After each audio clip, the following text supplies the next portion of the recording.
As I said a minute ago, we are in Revelation chapter 17 tonight, Revelation chapter 17. If you want to begin, turn there in your Bibles. Maybe you're already there.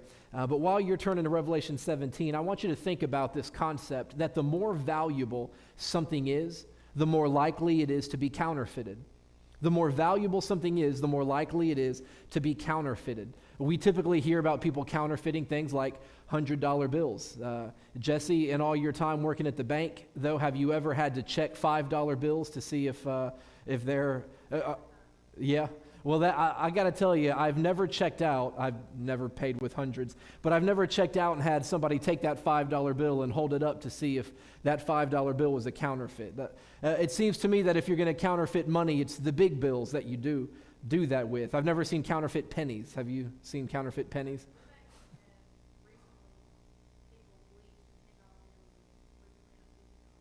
Oh, wow. Thieves are clever. Yeah. Wow, that's crazy. But people do, the more valuable something is, the more, or turning a 10 into a 50, trying to upgrade the value of it. But name brand clothes are more likely to be knockoffs. We have fool's gold, we have fake diamonds and fake pearls. The more valuable something is, the more likely people are to try to knock it off. Do you think that that's the reason we have so many false religions in this world? I think that religion, real pure religion, as James defined it for us, pure and undefiled religion, is the most important thing in all the world. It's about mankind being in a right relationship with God, and it's about our eternal salvation. And if that's the most important thing in the world, I think that Satan wants to have as many knockoffs of that as he possibly can. The more valuable something is, the more likely it is to be counterfeited. Tonight, we're going to talk about false religion. And not the type of false religion where Paul frequently spoke about beware of false teachers or wolves in sheep's clothing, but the kind of false religion that we see featured here in Revelation 17. It is the false religion that will dominate the world during the days of the Great Tribulation. It will be nothing less than worship of the Antichrist himself. So tonight we're going to talk about what religion will look like during the Great Tribulation. Let's begin by talking about Babylon, the old city where religion was born, or false religion was born, I should say. If you're in chapter 17, let's look in the first 7 verses. John continues, actually it's an interruption after the 7 bowls, and he shows us the people that are being judged by those 7 bowls. So verse 1 says, "Then one of the 7 angels who had the 7 bowls came and said to me, 'Come, and I will show you the judgment of the great prostitute who is seated on many waters, with whom the kings of the earth have committed sexual immorality, and with the wine of whose sexual immorality the dwellers on earth have become drunk.' And he carried me away in the spirit into a wilderness, and I saw a woman sitting on a scarlet beast that was full of blasphemous names, and it had 7 heads and 10 horns. The woman was arrayed in purple and scarlet, and adorned with gold and jewels, pearls, holding in her hand a golden cup full of abominations and the impurities of her sexual immorality. And on her forehead was written a name of mystery, Babylon the Great, mother of prostitutes and of earth's abominations. And I saw the woman drunk with the blood of the saints, the blood of the martyrs of Jesus. When I saw her, I marveled greatly. But the angel said to me, 'Why do you marvel? I will tell you the mystery of the woman and of the beast with the 7 heads and the 10 horns that carries her.'" Now let's drop to verse 18 and then we'll hit the pause button. Verse 18 says, "And the woman that you saw is the great city that has dominion over the kings of the earth." So John describes in this vision this woman that he sees. Let's grab some of the highlights of what we've just said here. He said this woman sits on many waters. He also said that she's riding on the back of the beast. She's adorned in fancy apparel, all the accessories, the jewels that she likes. The color scarlet is mentioned. And that she is drunk. She's holding a cup in her hand, and she's drunk on the blood of the Lord's saints. When we think about this woman here, it becomes obvious to us that John is not describing an actual human. In fact, as we look there at the end of verse 18, at the end of the chapter, it says that she is the great city, the city that has dominion over the kings of the earth. So John is not describing an actual person, but like many things we see in the book of Revelation, John is given a magnificent vision, but everything in the vision represents something else. So this woman stands in the place of something. And so he mentions the great city, which is Babylon, and we're going to talk about Babylon in a second. But I believe that this woman is a living picture of the religious system at the time of the Antichrist rule. In fact, we see that in her name. She is Babylon the Great, mother of the prostitutes or harlots, and the earth's abomination. I know it's interesting that this morning we talked about immorality and prostitution in our text from 1 Corinthians, and now we're returning to those same two themes here again tonight. Probably the first time in my life that I've mentioned prostitution in both the morning and the evening service, so this is kind of an unusual topic for us tonight. But here's the thing, though, prostitution actually comes up a lot in Scripture, but usually it's metaphorical. It's not as much about an actual prostitute as it is a metaphor for idolatry. Don't we see that a lot in the Old Testament, where whenever Israel strayed from God, they were compared to an unfaithful bride? Or they were told that Israel was like they were visiting a prostitute or themselves playing the prostitute. So you are either faithful to God or you are committing idolatry, which the Lord says is like prostitution. If the church is the bride of Christ, then when we stray in that role, it's like prostitution. So we see this easy metaphor of switching from prostitution here to a false religion or a turning away from the God that we are supposed to be serving. So she stands in the place here of false religion. But it says that she is the mother of all other prostitutes, or the mother of all other false religions. So she is not just any old false religion, but the mother of it all. That brings up a question of chronology here. How can you have the mother of all false religions, and yet John is looking into the future? John gets a vision of something that you and I haven't even lived through yet. This is still down the road, and John sees this woman during the tribulation, but she is introduced as the mother of all other false religions. How is that possible?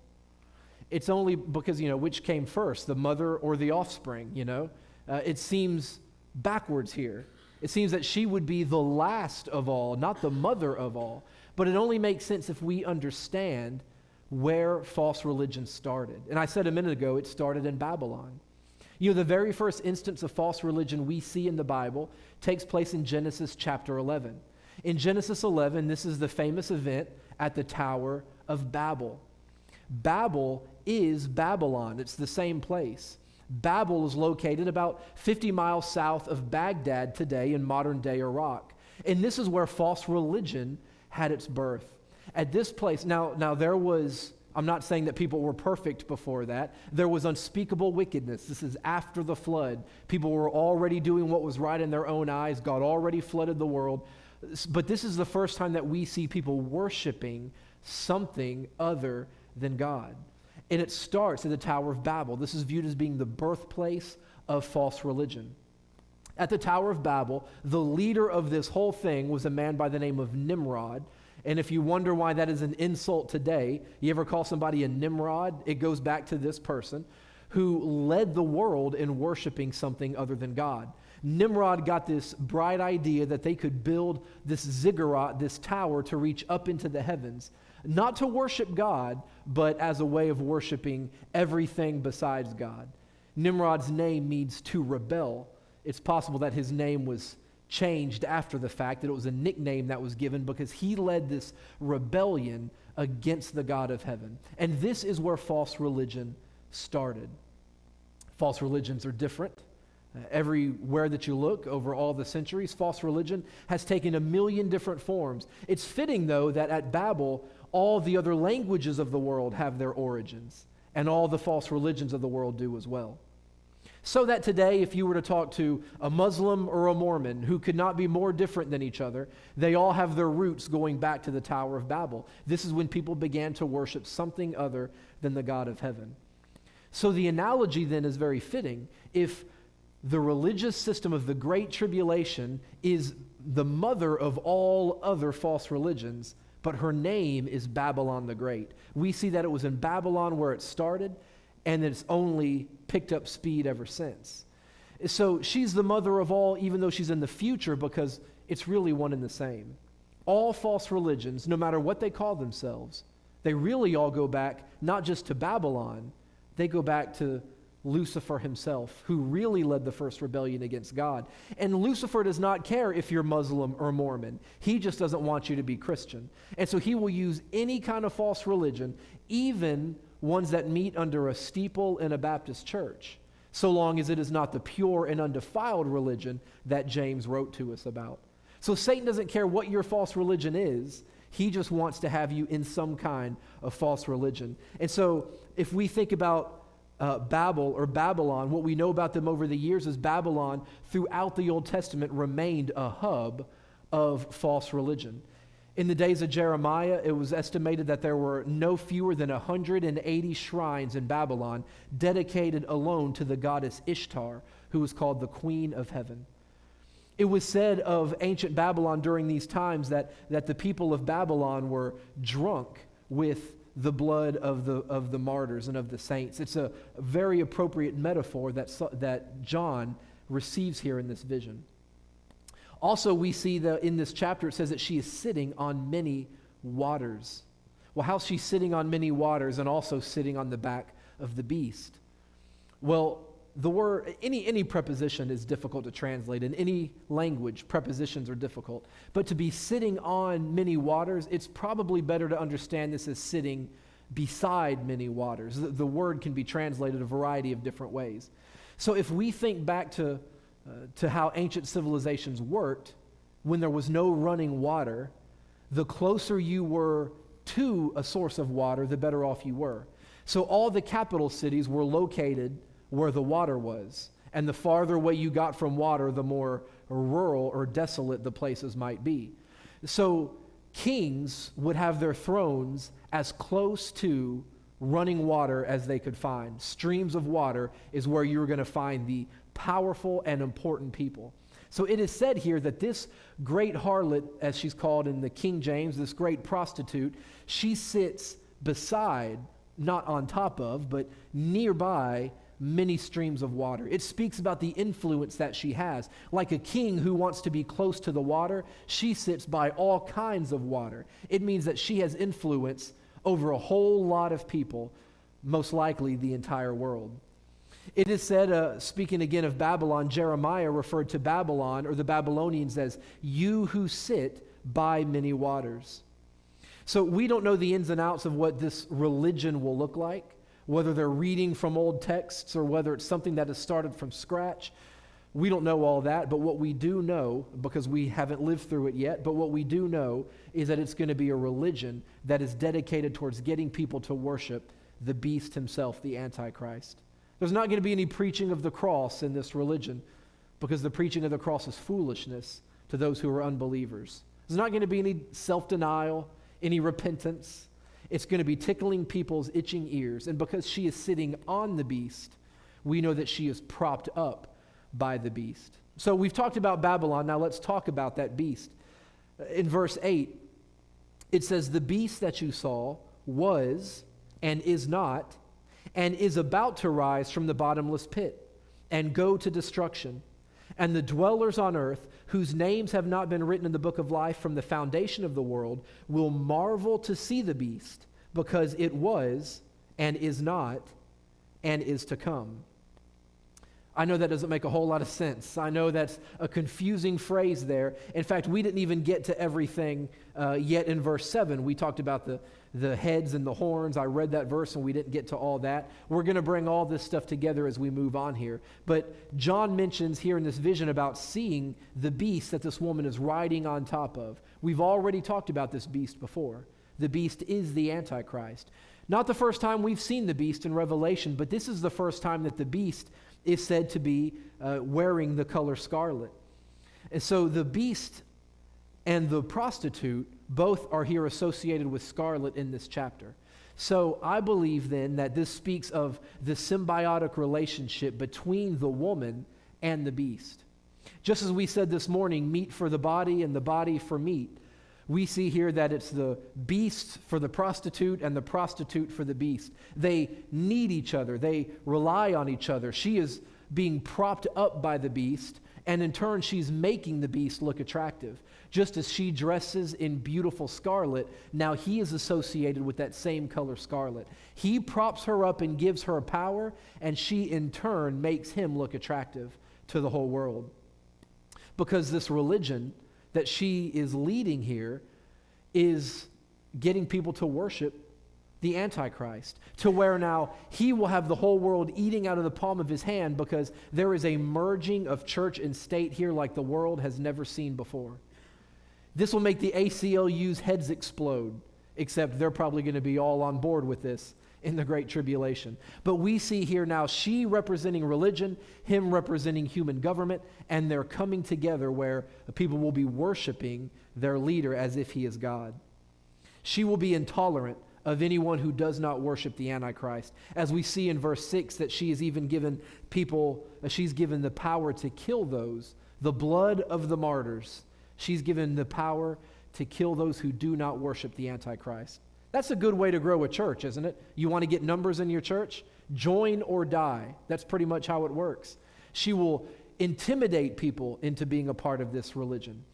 If you don't bow your knee, you'll be not cast into the fiery furnace, but you will lose your head if you don't join this religion. Verse 3 tells us that the beast is full of blasphemous names. In Daniel's vision, he had already written that the Antichrist will speak out blasphemies against God. So it's no surprise to us that the Antichrist has blasphemous names. We see here that he has 7 heads and 10 horns. We did talk about that before, but this frightening description speaks of the power structure of this Antichrist. He's very, very powerful, as horns always represent power in Scripture. And so he's not only multi-horned, but he is multi-headed. And so this shows us that he has people at his disposal that will work with him and for him to help enlarge his kingdom. So let's talk about those people. Let's talk about the bureaucrats. We go from Babylon to the beast to the bureaucrats that rule with him. Verse 9, where we left off, it says this: "This calls for a mind with wisdom. The 7 heads are 7 mountains on which the woman is seated." So now she's seated on mountains as well. "They are also 7 kings, 5 of whom have fallen. One is, and the other has not yet come. And when he does come, he must remain only a little while. And for the beast that was and is not, it is an 8th, but it belongs to the 7th, and it goes to destruction. And the 10 horns that you saw are 10 kings, who have not yet received royal power, but they are to receive authority as kings for 1 hour together with the beast.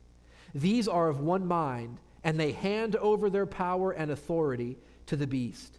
They will make war on the Lamb, and the Lamb will conquer them, for he is Lord of lords and King of kings, and those with him are called and chosen and faithful. And the angel said to me, the waters that you saw, where the prostitute is seated, are people and multitudes and nations and languages.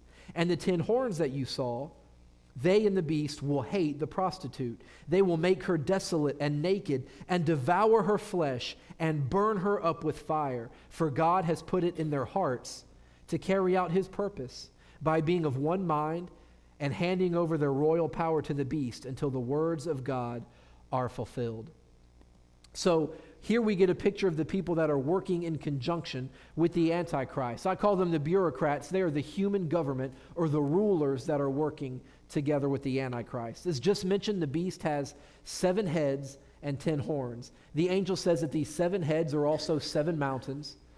And so they represent to us the human governments that have propped up over time, people that have hated the Jews and people that have pushed false religion around the world.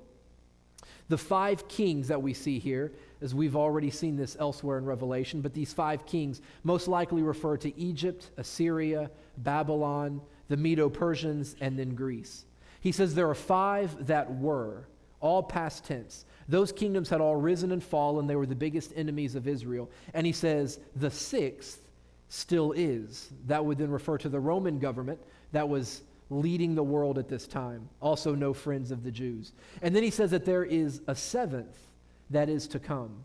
The seventh that is to come then refers to the Antichrist and the kingdom that he will put together when he rules. Remember, this is still future. So 5 that have been, they are not.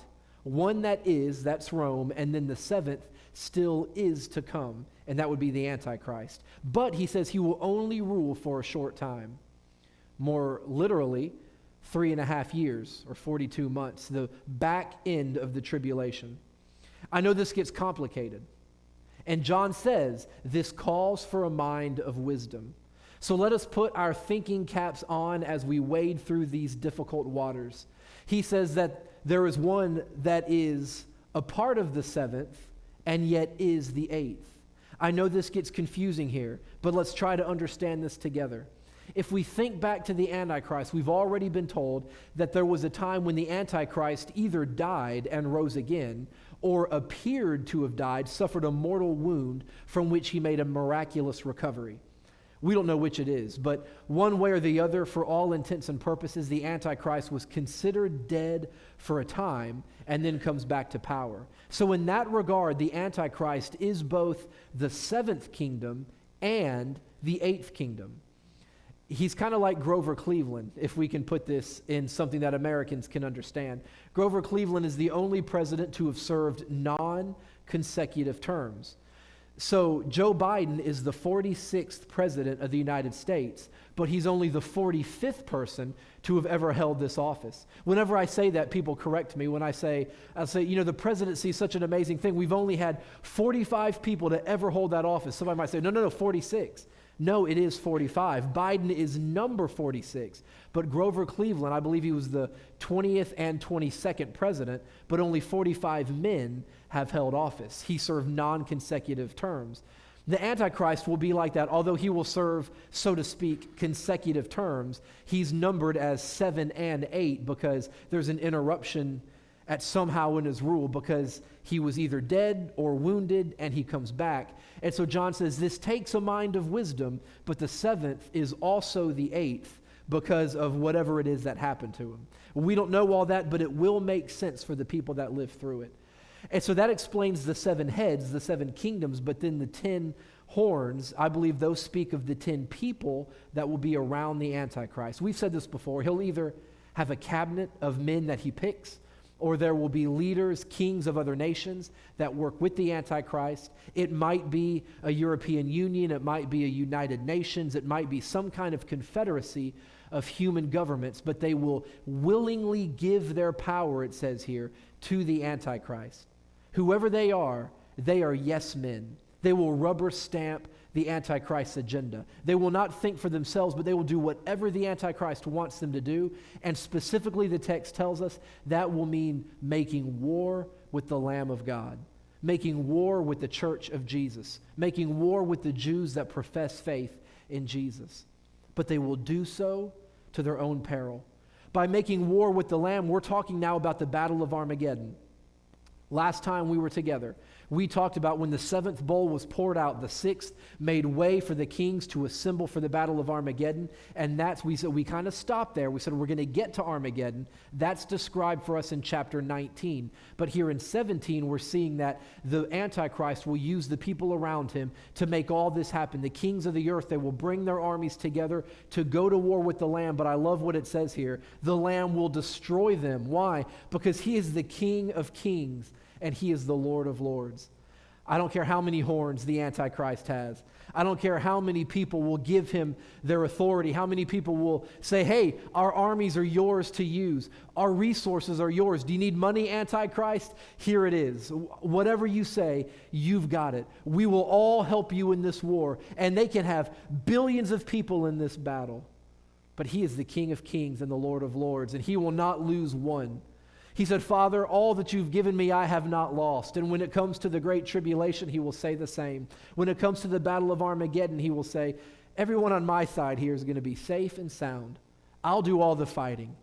Y'all just get on your horses and follow me, and he will lead us to victory when this battle of Armageddon comes. And we'll get to that hopefully 2 weeks from tonight. As we get down to verse 16, we see an interesting turn of events. We just saw that the prostitute was seated on the beast, propped up by the beast. But in verse 16, a complete reversal. It says the 10 horns, he says they hate the prostitute. They will make her desolate and naked and devour her flesh and burn her with fire. Boy, they have turned on her in a hurry, haven't they? They've stabbed her in the back. If you ever watch shows like Survivor or Big Brother where people form alliances, every now and then it's, oh, they stabbed me in the back. They turned on me. We had an alliance. I thought we were friends, and then they turned on me. Boy, that's going to happen to this woman in a horrific way. However it happens, we don't know the details, but she is the church during the Great Tribulation. But they turn on her, and they will massacre this church. The church of Jesus will have been raptured out of earth. So there's not going to be anybody left to keep her in check, anybody to stand up and preach the gospel. There'll be believers here and there, but the church is going to be gone. So the church is going to be this prostitute, this false religion, but they turn on her. And it's savage. John doesn't just say they were done with her, but boy, he's graphic in his description, isn't he? They've stripped her naked, they've mutilated her body, and then they've burned what remained. Well, you kind of get the feeling that whatever they're going to do is not going to be a pretty picture. Sounds like a bloodbath. If there's actual houses of worship that they gather in, maybe on Sundays, it's possible that the Antichrist henchmen will go in there and just mow down everybody gathered inside the church. Or maybe it's all the leaders, whatever they call themselves, pastors or priests or imams or father or leader or life coach or whatever name they might give themselves that lead this religious system. Maybe they round up all of them and burn them at the stake like they did the Christians in the days of old. Whatever it is, we know that it is not going to be a pretty picture. They turn on the prostitute. The question then becomes why? Why would they do this? A few verses back, they're propping her up, and now they're ripping her down. Why would they do it? Well, I think the easiest answer is they just don't need her anymore. The Antichrist, for a time, relies on this woman. Even though he is empowered by Satan, he needs the church to accomplish his ends. Boy, that's politics 101, isn't it? You always need the church in politics. Whatever the majority religion is, you need it. Every president we've ever had has been a born-again Christian, haven't they? You look into their lives and say, I don't really know if this guy's a Christian, but they all say they are. Every one of them will put their hand on the Bible. Every one of them will quote just enough Bible to get the evangelicals on board, to get the moral majority on board. They all embrace the religion of the day. That same person who, in order to get votes in America, says, my faith in Jesus Christ, if they were running for the same office in the Middle East, they'd say, Allah is the light and Muhammad is his prophet, right? They would say whatever it takes to get elected. Politicians always need religion if they want to win their elections, and so they play to the biggest section of religion. And the Antichrist is going to be no different. He's going to need religion in order to get people on board. Because deep down, everybody wants to be religious. There's a God-shaped void within all of us, and we long to fill that. And the great prostitute will help people fill that void. She will give them a form of religion. But once she gets to where everybody has taken the mark of the beast, when everybody is bowing down to the Antichrist, once it becomes irreversible, she's no longer needed. And so the Antichrist will look at her and say, I got what I needed out of you, and now I'm finished. Boys, strip her naked, rip her of her power. That scarlet clothing that we gave her, take it from her. Kill her, burn her body. I don't want to have any remnants of religion now that I no longer need her. Because at the end of the day, Satan really hates all religion, doesn't he? He uses it. He uses false religion. He perverts true religion. Satan uses it to turn people from God, but he hates it. He doesn't want people praying to anybody unless it's himself. And when Satan finally has the opportunity to eliminate religion once and for all from this world, he's going to do it and go out with a bang. We see in verse 16 that they completely turn their back on this woman because they do not need her anymore. Exactly how they do it, we don't know, but we see that that's what happens. But you know, the fate of this woman, the prostitute, whatever you want to call her, her fate is the same fate for all false teachers. people that stand up in churches, or people that write books, or people that lead religions, wherever it is that they meet, however it is they do it, they're all going to suffer the same fate as this woman. In life, they might become millionaires. They might be able to buy their private jets and fly around the world. They might put their 800 number on the screen and get people like you to call in with your credit card number, and they will send you a blessing or whatever it is that they do. But their end is going to be the same as her. One day when they stand before Jesus, they'll be stripped of all the power that they got in the name of their religion. One day their life is going to come to an end, and when they stand before Jesus, he's going to say, "Depart from me into everlasting fire." Just as this woman met her demise by being burned, so will all false teachers. They will find their place in the lake of fire, and so will every person that follows them. And that's why it is imperative that we know that we follow Jesus. We know that our salvation is eternally settled. Don't leave it up to chance. Don't hope so. Don't think, well, I go to church, I've got to be saved. If your religion is not pure and undefiled, like James says, if your religion is not spotless before the world, if your religion is not Jesus and him alone, then it's no different than the great harlot, the Tower of Babel, or any religion in between. It's Jesus plus nothing. Not good works or church attendance or anything else. We need to make sure that we are following Jesus. And then we need to make sure that we understand this, that it may look like Satan has the upper hand here, and oftentimes he does. Evil wins many battles on earth, but always keep the last page of it all in mind. Satan wins his share of battles, but remember that we serve the King of Kings and Lord of Lords. Even though it might not be going your way today, don't forget how it ends for the devil. He may have the upper hand right now, but always remember that Satan gets hell and we get heaven. Satan makes war with the Lamb, but we are washed by the blood of the Lamb, and that makes all the difference. Satan gets damnation and we get salvation. So don't get down. Keep moving forward in victory. If you're saved, we're on the winning side. And we need to always remember that, because life can get the better of us. But we're on the winning side, church. So let us go out into this world in victory, proclaiming the words of life to a world that needs to hear it.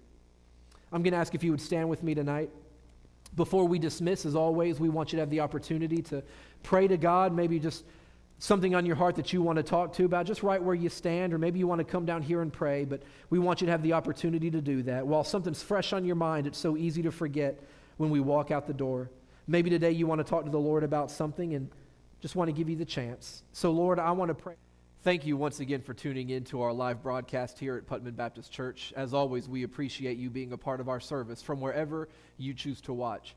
But we want to let you know that if you should ever have any questions about what you've heard in the morning's message, or questions about how to be saved, to know whether or not you're going to go to heaven one day, or you'd like prayer or anything else, we would love to hear from you. Just because you're not here in the building doesn't mean that you're not still part of this fellowship. So please, feel free to give us a call. You can reach me on my cell phone at 426-3706, or you can call the church office, or send us a message right here on the church Facebook page, and somebody will get in touch with you very soon. Thank you again. God bless you, and hope you have a great day.